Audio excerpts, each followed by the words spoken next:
Yeah, welcome, Jordan, to the Performance Rehab Authority podcast. Thanks for joining us.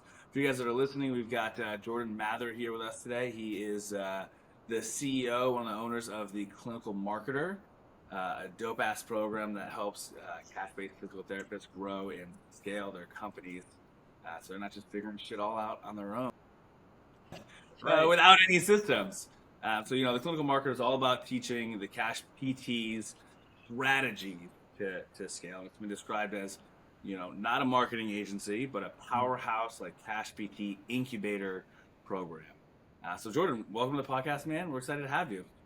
Hey, thank you so much for having me here. I'm excited to dive into all the different nuances of kind of growing and scaling a practice. And one of my favorite things like about doing this whole thing is because you mentioned like the strategies, and that's totally like a huge part of what we do. But I think the biggest thing that Clinical Marketer does is it reveals the potential that a lot of PTs actually have within themselves that they had never known was there because it's been just like kind of systematically oppressed in a way for them to not feel like they can go out and figure these things out on their own. And that, I think, is my favorite part of everything that we do, just seeing that light bulb go off in people's minds when they actually see how much potential they truly have. And so that's what we're all about. So I'm excited to be here. Thank you so much. Yeah, I think that's awesome. You're taking the rev limiter off, right? The rev limiter that gets stomped on PTs, people in the healthcare industry, well, in the physical therapy industry, right? That's just like been shoved into a box and told, this is where you fit. Don't go outside of it. You're like, no, actually, there's a whole world outside of this box. You can do all kinds of things. So can you dig a little bit more into that? Like, how do you pull that out of people? Well, first by everyone's been taught about, what it is that they're allowed to do. They've been told to kind of shut up, do as you're told, don't ask questions, and kind of been treated like second-class healthcare professionals, second-class doctors for decades now. And now that insurance has gotten so bad, they're starting to realize that, they have to go cash. And so in order for them to effectively do that, first they have to change their relationship with money and their relationship with sales, and realizing that they provide such a tremendous amount of value to individuals, and realizing it's like what it is that you're doing for people, how you're able to transform their lives, that is worth something. And you deserve to have the kind of lifestyle and work-life balance that comes with providing that kind of service to other people. And so the first chain that we have to break is their belief that they don't deserve to have time freedom. They don't deserve to make money because they think that's reserved for other people. And they're taught that you should feel guilty or that you're a bad person for wanting to be able to receive in exchange for all that you give. And so it's this culture where it's like, we're givers, we're in healthcare, we're just meant to give to people. But no one ever taught them that it's okay to receive, to empower us to be able to give even more. And so that's the first belief that we have to help people shift so that they're capable of doing sales, so that they're capable of running and sustaining a healthy business that can create a big impact for their communities. So that's the first way that we gotta like rewire how they think. Yeah, so it sounds like you have a really good understanding even where they're at emotionally when they come on. Also goes into the whole client journey experience and meeting them on their emotional journey throughout the entire way with you. Yeah, I've been doing this since I was 19 years old. So I have over 10 years of experience working inside of clinics and helping them with their patient experience and with their marketing, with their sales. So I am very, in tune with the kind of mental state of both the patients as well as the clinicians and the owners who are working with them. So yeah, been doing it for over 10 years. I hope I understand it pretty well. Yeah. 10 years. Yeah, that's one of the things that I love about you, man, is that you're like the definition of the entrepreneur of like venture and like, I don't want to say failed ventures, right? But just like the different iterations of what it's going to become as you go along, because maybe the first thing didn't work out that way. And you're like, all right, this is still the vision. Where do I take it? All right, we're going to go here. Okay, this isn't quite what I want. Like, what do I need to change? Where do I need to go to be able to get to where you guys are today and doing what you're doing, helping Dude, I'm the king of failure, man. I failed so many times, but it's like it's such a blessing to have now, having gone through all of those failures, because it really equips me with the firsthand experience that's going to help these PTs who never wanted to be entrepreneurs. It wasn't their dream. They're doing it purely out of necessity, more than upside opportunity in starting their practice.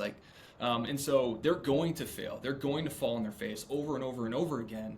And so having all these failures under my belt and having the success that I have now helps me get them through the mental stuff that they have to go through. Because we know that until you are the version of yourself that is capable of sustaining that success, you're never going to actually have it. And so you have to fail over and over and over again until you become that person. So all those failures just teed me up to help, not just strategically, because that's actually the easy part.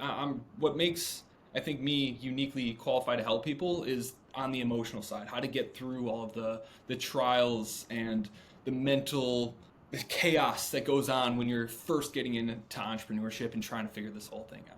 Yeah, I think that's well said. And you're right. Most people aren't starting a cash practice because of the opportunity. They're starting it because they're fucking sick of hating their life and being miserable at work and being oppressed and just like feeling like they went to school, spent all this money, spent all this time getting good at their craft, to not be able to do the thing well because they're handcuffed by insurance or some dumb that doesn't want them to actually get good outcomes because they want their patients to be there forever.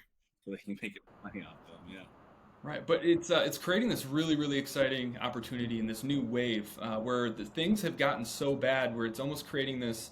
I don't know if this is a good terminology for it, but almost like this physical therapy like renaissance, or this re-emerging of like a new conversation, a new way of operating, and a new way of talking to the masses about what physical therapy is and can be. And so now we have all of these entrepreneurs going into who are trying to innovate and break away from that old model, and it's creating all of these new ways of running a practice, all these new offerings, all these new programs in different ways where the masses can engage differently with physical therapists. And I think over the next 5 to 10 years, I think the whole physical therapy industry, chiropractic included, the entire rehab industry is going to look very, very, very different. It's kind of following a similar trend that the dental industry did initially, where nobody brushed their teeth for ever. Before 1915, nobody brushed their teeth. By 1920, the majority of Americans brush their teeth twice a day. And since then, the industry has continued to evolve. And I think physical therapy, with the emergence and the explosion of cash physical therapy, we're going to start to see a very similar trend from the masses as more and more entrepreneurs kind of step in and start to change the narrative around what physical therapy is and can be for patients. So it's a really, really exciting time to be in the cash physical therapy game. That's my personal dream. So there's you want me to tell you kind of the story about it? Yeah. Sure. So there's this legendary marketer, Claude Hopkins. He is basically my inspiration, and I'm trying to replicate what he did for the dental industry for physical therapists. So before 1915, nobody brushed their teeth until Claude Hopkins got convinced to start running the marketing for a toothpaste company called Pepsodent. And he created all the advertising that was basically like, lick your teeth. You feel the film on your teeth? That means your breath smells bad and you have a bad smile. And it basically leveraged marketing to get people to start buying toothpaste. And then once they started buying toothpaste, taught people how to do it. Within 5 to 10 years, all Americans brush their teeth twice a day using that marketing. And then from that exploded the dental industry. And now today, 75% of all dental sales are preventative. So what I think is happening right now in the physical therapy industry, and what I'm trying to bring about, is educating PTs how to become entrepreneurs, how to get their message out there, how to create an offer that is as simple and no-brainer offer for patients to want to engage with, to start to make physical therapy as common as going to a dentist, where you're seeing them every single quarter, or you're doing maintenance on a monthly basis. And so I'm trying to teach as many people the model to be able to do that, to be able to create maintenance programs that normalize seeing a physical therapist as humanly possible, in hopes that it does normalize physical therapy for the general public, and that 10 years from now, 20 years from now, 30 years from now, 75% of all physical therapy sales are prehab and preventative based. That is going to massively change the overall healthcare system when the majority of people in the United States are all taking a proactive approach to preventing, long-term ailments that traditionally for the last 100 years have just been like a normal part of aging. So that's my dream. That's everything that I do within Clinical Marketer. That's my personal goal, to be kind of the person like Claude Hopkins to drive that change within the industry. Yeah, So, that's freaking amazing. And I like all that happened from Claude. yeah. Yep. It all started with the Pepsodent advertising campaign. Yeah. Before that, hundreds of years, dentists have been trying to get people to adopt new habits to take care of their teeth. No one was successful. They went door to door. Dentists went door to door trying to sell their services, trying to sell mouthwash, trying to sell toothpaste, door to door for decades. Never ever worked until that advertisement. Yeah, that sounds just like a physical therapist, right? I don't know any physical therapist that's going to be hesitant to that, because if you ask any physical therapist who could benefit from physical therapy, they say everyone, right? Right. So Yeah. it starts with, number one, getting more entrepreneurs into the space. The number two is normalizing maintenance programs, because we all know the benefits, but everyone is terrified of just asking at the end of their plan of care, like, great, when do you want to schedule your checkup? And just asking it like it's a normal thing. Everyone's trying to upsell it like it's this big, not normal thing to do, which prevents people from wanting to move into it because it doesn't feel like a normal thing to do. And so I want to normalize that for the profession. Like we've seen people even feel unethical about it. They're like, oh, well, they don't need it. Just because if it were insurance and it weren't out of pocket, physical therapists wouldn't care. But you look at the question of who can benefit from physical therapy. That's anybody in any rehab stage, even outside of rehab. You look at the preventative measures that you're talking about. And then, I mean, you can even look from like a skilled performance training standpoint of like, I mean, look at the epidemic of obesity and at metabolic disease. But we look at all that, and then suddenly, because cash is involved, it ethics, which is really just a scapegoat for money mindset. Yeah. Well, I'd say it's 50% a money mindset thing, because they think it's like I'm taking from them, which obviously we know that's not the case. It's an exchange of value where we're actually creating a much larger impact on their life long term than their $200 is going to do for our business. It's going to be gone in a second. The bigger problem is the kind of the systemized belief that is instilled within healthcare providers of all professions that our job is to only solve the problem that came in to ask us for. Like MDs, they prescribe drugs and prescribe pills without any plan to get them off those pills. It's basically just a revolving door of people coming in. And so I think the people who think that there's a moral problem with doing that also don't believe that they have a moral responsibility to make sure that this person doesn't have this problem ever again, or prevent other future injuries from happening in the first place. And so that's just the healthcare system. That's the flaws within the healthcare system. And until people start to take responsibility for not just solving the problem that people have, but also helping them live healthier and better lives in the long term, and kind of viewing themselves as mentors and coaches of health and wellness, then people are going to think that way. But I think the change is already happening, and once enough people adopt that belief, it's going to be normalized. But until enough people do it, it's going to be fought and resisted, just like any big, meaningful change that has happened in history, right? It's always met with resistance first, then it's challenged a little bit more, but then it becomes normal and standard, status quo. Definitely, like the evolution of medicine, you can see it, right? Like before, it was like, hey, maybe we'll just try some shit to keep you alive, maybe it'll work. Right. Maybe it'll work. Now we've got a healthcare system that's really good at keeping people alive when they're about to die, but it's not yet gotten to the point where it's good at being preventative, being proactive, and helping enjoy their life and improve the quality of their life. Right. But if you're about to die, they're pretty good at keeping you alive at this point, but not beyond. Because you couldn't pay them anymore if you die. So they're really good at keeping you alive, making sure you're still paying those bills, which is absolutely just crazy. But I do firmly believe, and the data suggests this, that over the next 5 to 10 years, we're going to see a massive shift away from traditional medicine, kind of moving more into the functional medicine side of things. Because even now, when we are in a recession, as much as people say we're not in a recession, we totally effing are. Buying power and spending power is lower than it's been in decades.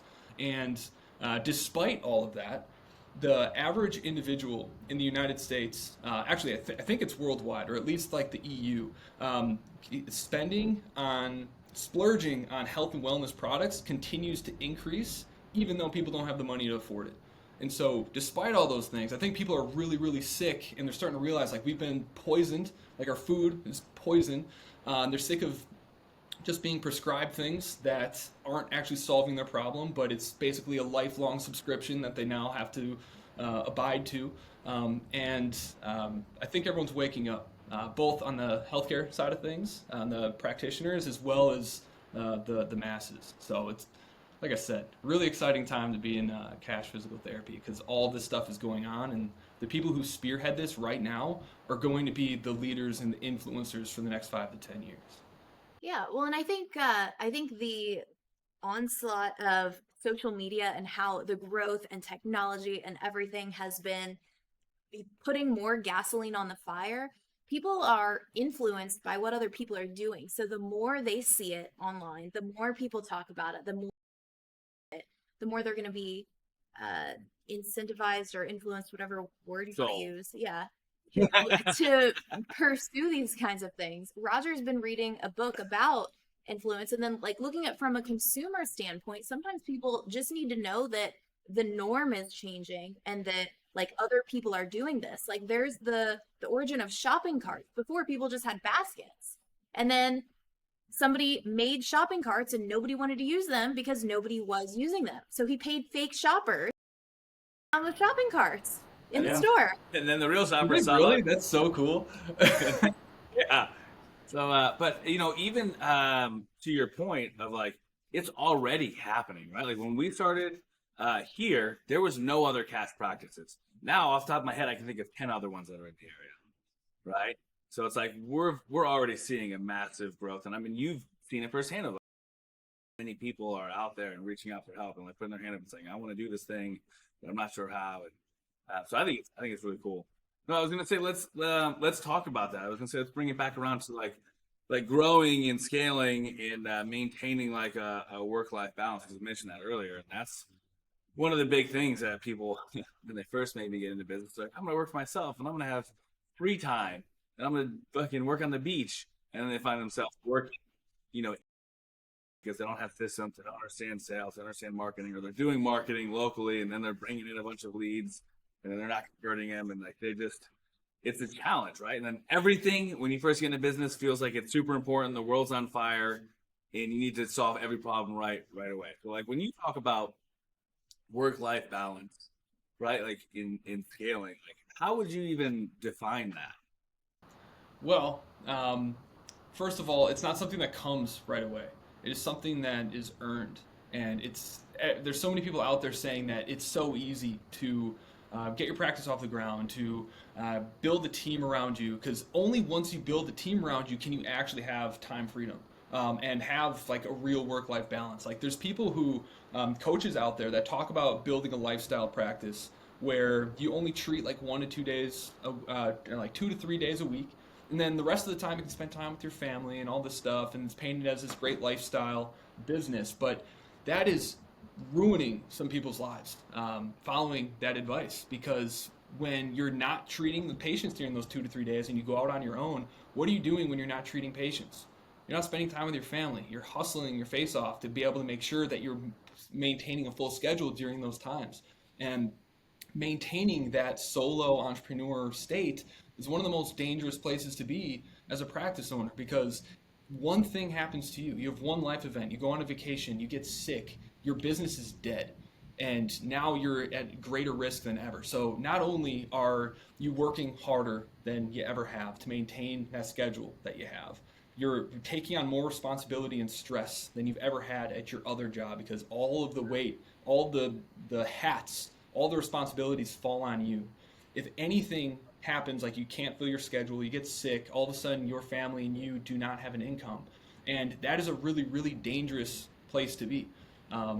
So what a true lifestyle business is to me is you build up your schedule to and your income to a level where you're then able to buy back your time, whether that's a PT or an admin, to get your time back, and then systematically repeating that process to get back your time to the point where your business becomes a true asset where it can run and operate by itself. So we call that passing the bus test. If you got hit by your bus, does your business still run and operate without you? And so that to me is where true work-life balance is then created, because then your work is focusing on your zone of genius, your sole role within the company. And then when you're not working on that, you get to spend doing your time doing the things that you love. You're not wearing all of the hats anymore.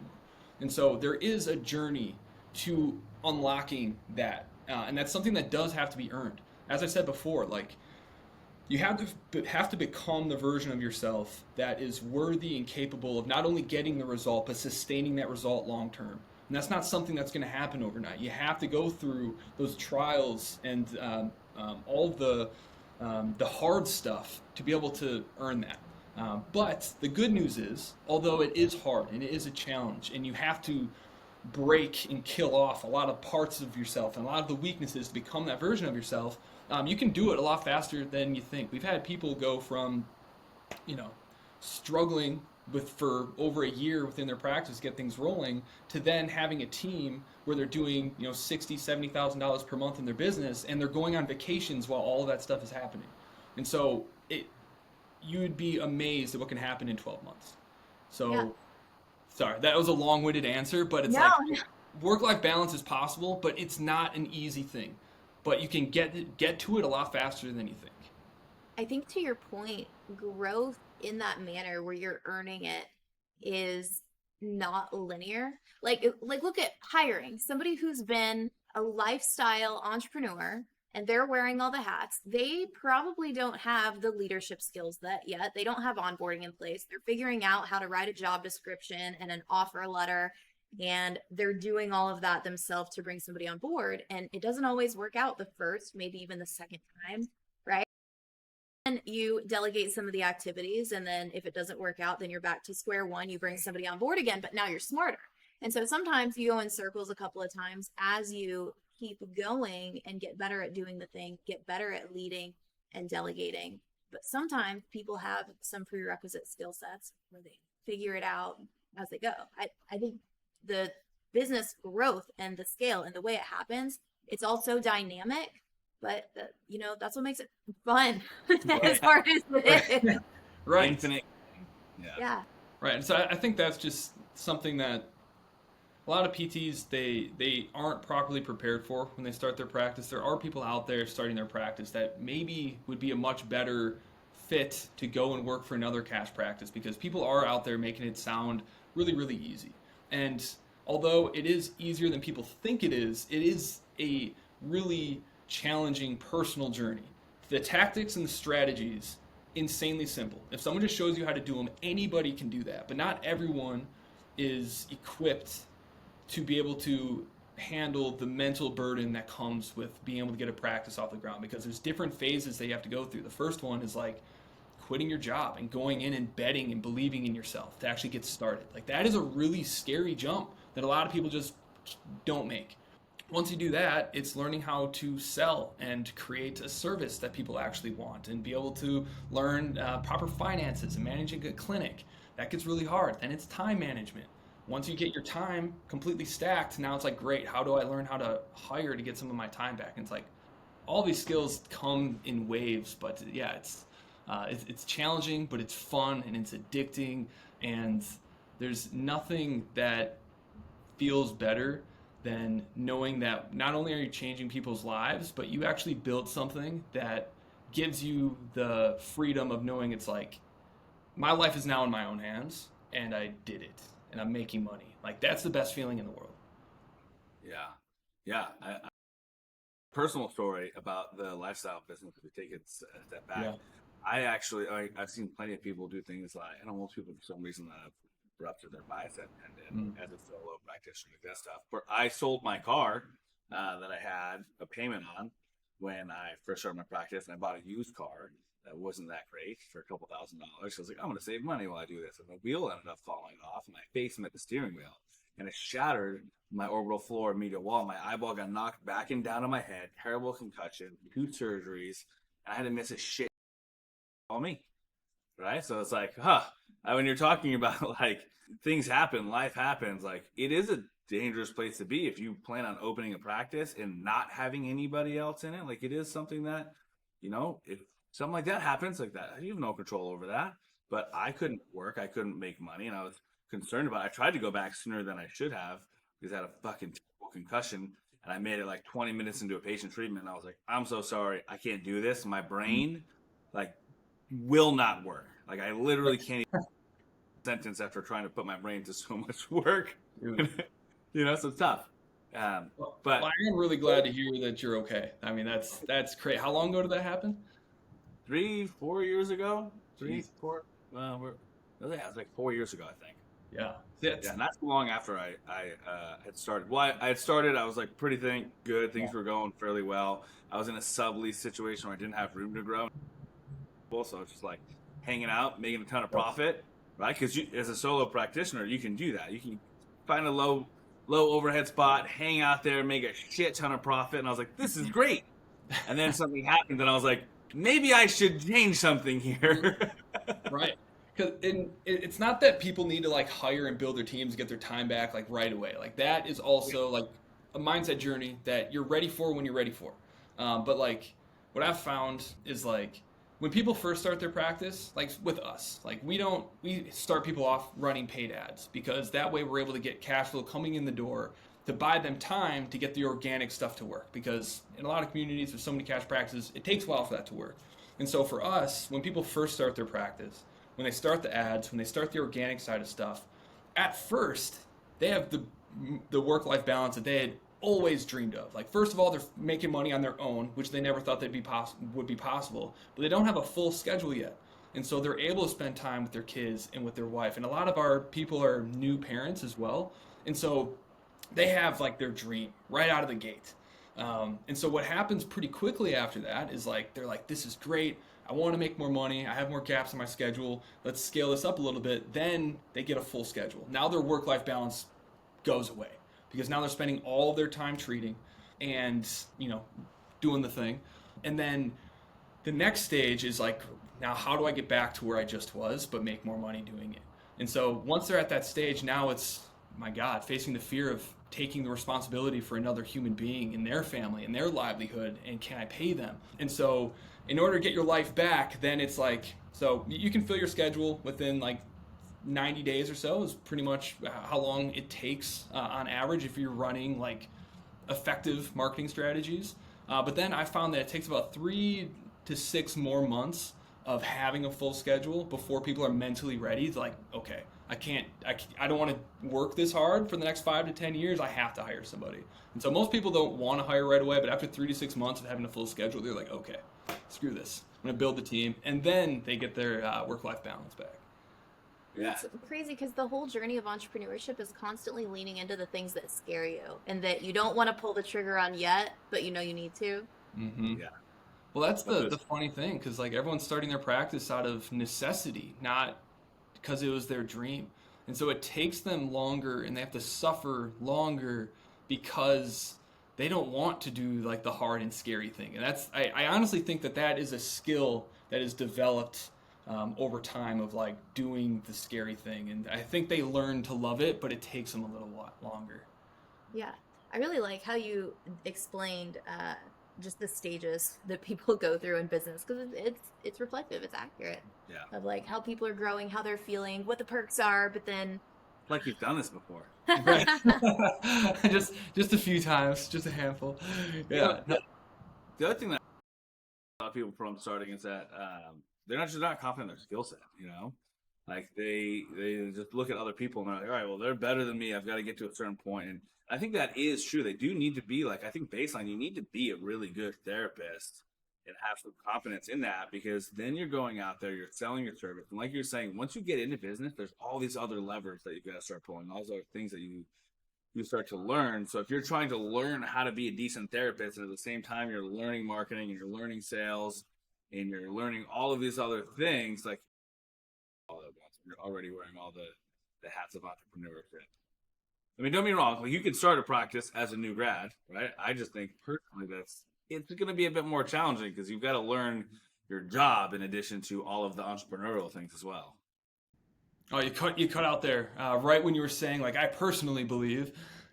Oh, I would say I think it's, I mean, it's doable, right? As a new grad to open a business. I was just saying I personally believe that it's, you know what you're doing, right? Because then you don't have to manage all of the other hats of the marketing and the sales and the leader and developing as a person, because you're trying to learn how to be an entrepreneur, and at the same time you're also trying to learn to be good at your job. Right. Right, and it's such a tricky situation to be in, because it's like there's so much business guidance out there and how to, like, start your practice right out of school, all that stuff. But there's no one that's teaching them how to be excellent clinicians who are worthy of running a business and, you know, being a competitive practice within their community. So I do think that there's something that does need to change 100% with making sure that it's like, you know, if you want to start a practice right out of school, I see no problem with that personally, just because you don't have to be the one fulfilling the thing to run the business. And so you can start a practice, partner with someone, have them do the treatment, or you do the treatment for a certain population you're really comfortable with, that you know you can get a good result for. But as soon as you have 25 visits a week, get someone else in there and hand those visits off, and now just become the business operator. You know, there's a lot of different ways to do it, but I do 100% agree. It's like, there's so much emphasis on building your own business and increasing your revenue, but there's so little discussion around, like, how do we actually create a service that gets the masses to think about physical therapy different, where they do want to keep coming back again and again and again and bringing their family in on a, you know, quarterly, monthly basis. Totally with you. And that starts with having the right clinical skills to be able to make sure that they're getting the results and the outcomes that create that kind of long-lasting relationship. I'm with you there. Yeah. And then just normalizing the checkup on the back end. Right. There's long-lasting for that relationship. Well, so let's take a look at clinic owners who, let's say maybe they're struggling for a second and having to grind to make things work, and they're so in it day to day that they can't see the whole forest for the trees, right? And so assuming at baseline that they have that good service, that they have the skill set, where do you recommend diving in first? Is it organization of systems, fixing the lead flow issues? Like, there's so many things to look at and so many things that you see when you have that 30,000 foot view. So where do you typically pick a place to start? Yeah, such a good question, because the reason that most practices never grow or never get off the ground is because they're working on the wrong things. And so first we need to have a good overview of, like, what a business actually is. And it's just a combination of 5 functions within the business. It's lead acquisition, lead nurturing, conversions, fulfillment, and retention. And so anytime within your business, there's always going to be a weakest link within those 5 mechanisms. And at any time, if you are investing in something or working on a project that isn't optimizing and scaling your weakest link out of those 5, then you're just spinning your tires and you're not going to see consistent growth. The key to building momentum and seeing that month over month growth that people see other practice owners having, and they just think it's like, oh, you just got lucky. It's like, no, they just understand the 5 mechanisms and how to identify which is the weakest link, so that each and every month they're identifying the right problem, coming up with the right solution, so that they're always moving forward towards their goals. And so if you're stuck within your business and you want and desire for it to grow and to get more of your time back and to be able to create a bigger impact, write out each of these 5 mechanisms. And I have a tool that if you want to share this, it's a free thing that we just push out to all of our clients in our communities. But it's doing a self-assessment on each of these 5 categories, ranking yourself on a 1 out of 5. And anything that is a 2 or below is an immediate need. This is the thing that you need to work on next, because there's no sense in working on generating more leads if you're not converting the leads that you already have.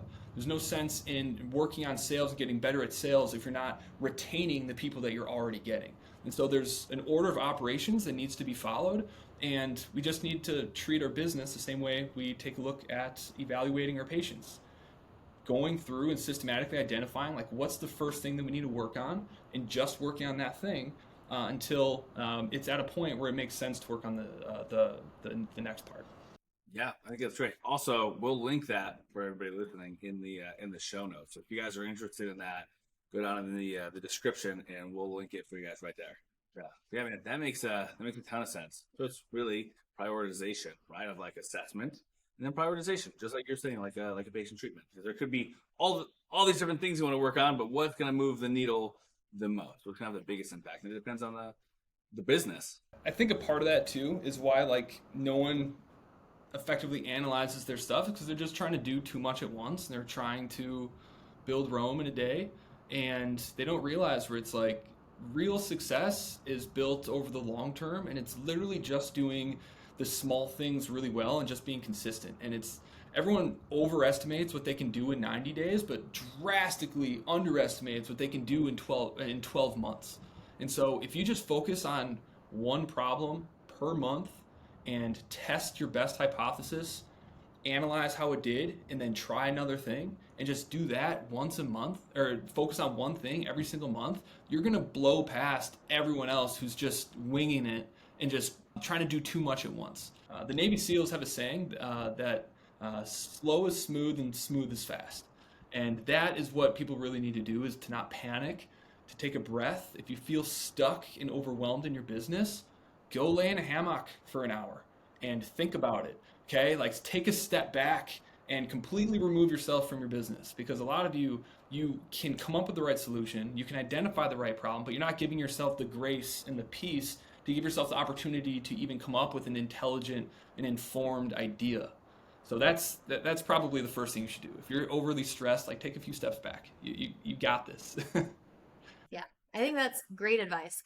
When you get too much into the weeds, it seems like everything matters when really there's only key pieces of information that you can use to make a decision to move forward. Right. And most of us are just too stressed, have too much going on to be able to think clearly enough to come up with the right idea. And your business isn't going to die if you walk away for a little while. Nothing bad is going to happen by you just going on a walk, okay, and thinking it through.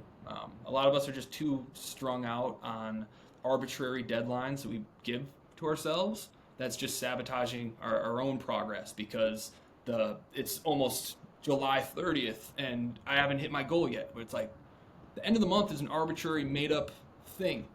Okay, so it's just people need to relax, give themselves the stillness, understand there's only 5 things that could be broken within your practice. Figure out which one is going to create the most momentum and growth that's going to make the other things more efficient, then reassess, because every single time you fix one of the 5 things, it's going to change the others. So if you just reassess the 5 mechanisms every single month, you're always going to know you're working on the right thing.